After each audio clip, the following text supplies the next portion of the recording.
শর্তাধীন সংখ্যা সম্পর্কিত আরও একটা গুরুত্বপূর্ণ প্রশ্ন উত্তর নিয়ে হাজির হয়েছি আজকে। চলুন স্টার্ট করি।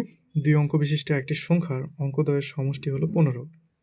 সংখ্যাটি থেকে ৯ বিয়োগ করলে এর অঙ্কদ্বয় স্থান বিনিময় করে। সংখ্যাটি কত? তাহলে এই ধরনের প্রশ্ন আমি বরাবরই বলি যে ভালো করে পড়ে নিতে হবে। ২ অঙ্ক বিশিষ্ট একটি সংখ্যার অঙ্কদ্বয়ের সমষ্টি কত? ১৫। সংখ্যাটি থেকে ৯ বিয়োগ করলে এর অঙ্কদ্বয় স্থান বিনিময় করে। অর্থাৎ আমরা যদি ৯ বিয়োগ করি সংখ্যাটি থেকে, তাহলে মনে হবে যারা স্থান বিনিময় করেছে। তাহলে আমাদের প্রথমে দেখতে হবে যে কার কার সমষ্টি ১৫। এখানে যদি দেখি আমরা ৬ আর ৯ ১৫, ৭ ৮ও ১৫ হয়, ৮ ৭ও ১৫ হয়, ৯ আর হচ্ছে ৬ এটাও কিন্তু ১৫ হয়। তার মানে প্রত্যেকটা অপশনই দেওয়া আছে, সবগুলো সমষ্টি কিন্তু ১৫। এখান থেকে আমাদের খুঁজে বের করতে হবে। কীভাবে করবো তাহলে? আমাদের এই যে ৯ বিয়োগ করলে মনে হবে যে সংখ্যাদ্বয় কী করেছে? স্থান বিনিময় করেছে। তাহলে ৬ ৯ থেকে আমরা যদি ৯ বিয়োগ করি তাহলে আমাদের আসে ০, ৬ ৬০। যদি এখান থেকে ৭৮ ৭৮ মাইনাস ৯ করি তাহলে এখানে আমাদের আসে কত? ৯ ৯ ১৮, ৯ আর এখানে দিলে ৬।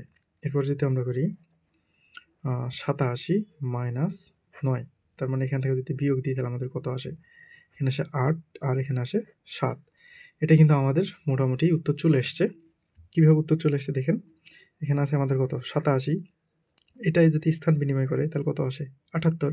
আর আমাদের এটাই চেয়েছে যে যদি ৯ বিয়োগ করা হয়, মানে তাদের সমষ্টি প্রথমে ১৫ হবে, এই দুটোর ১৫ হবে এবং ৯ বিয়োগ করলে মনে হবে স্থান বিনিময় করেছে। তাহলে দেখেন এখানে এই যে ৮৭, এরাই যদি আবার স্থান বিনিময় করে, অর্থাৎ ৮-এর জায়গায় যদি ৭ লিখি আর ৭-এর জায়গায় যদি ৮ লিখি তাহলে কত হয়? ৭৮।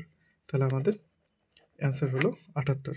এখানে অ্যান্সার হবে আমাদের ৭৮। এই ধরনের অঙ্ক আমরা এভাবে খুব সহজেই নির্ণয় করে ফেলতে পারি। সরি, এখানে ৭৮ না, সরি ভুল হয়েছে। ৭৮ না, এখানে আমাদের হবে ৮৭। সরি, খুবই দুঃখিত এটার জন্য। এটা আমাদের কত উত্তর হবে তাহলে? ৮৭। কারণ এই ৮৭ যদি স্থান বিনিময় করে তাহলে আমাদের কত আসে? ৭৮ আসে। তার মানে আমাদের সঠিক উত্তর ৮৭।